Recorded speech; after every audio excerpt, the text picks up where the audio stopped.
Blackstone Audio presents The Doors, A Lifetime of Listening to 5 Mean Years by Greil Marcus.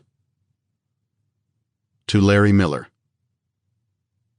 The Doors. Ray Manzarek, born 1939, Jim Morrison, 1943, John Densmore, 1944, and Robbie Krieger, 1946, formed in Venice, a Southern California beach town, in 1965. They started out at parties, weddings, and high school proms, and played their last show on December 12, 1970, at the Warehouse in New Orleans. Jim Morrison died in Paris on July 3, 1971. Jim Morrison. Interviews are good, but Greg Shaw. Oh, they're a drag. Jim Morrison. Critical essays are really where it's at. Interview with The Doors, Mojo Navigator Rock and Roll News, number 14, August 1967. Prologue. Light My Fire, 1967.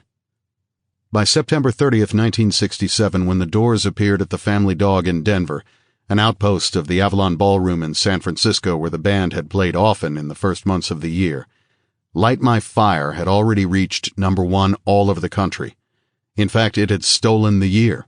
At first, the nearly 7 minutes of the song creeping out of the night on the few new FM rock and roll stations that still seemed more rumor than fact.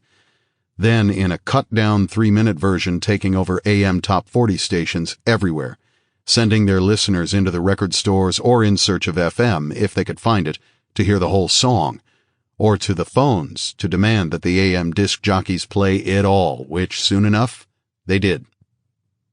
This night in Denver, it was a fair bet that everyone in the hall had already heard the thing at least 400 or 500 times.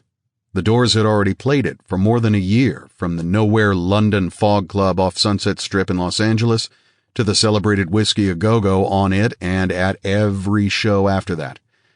They played it before anyone had heard of them. They played it until well after the name of the band was on so many lips that more than 40 years past the singer's death, after he had been dead for far more years than he had been alive, the name of the band still struck a chord. It wasn't a chord of memory. It was a note of possibility, of promises made that still remained to be kept, promises that in life were inevitably failed and in the music left behind were kept over and over again.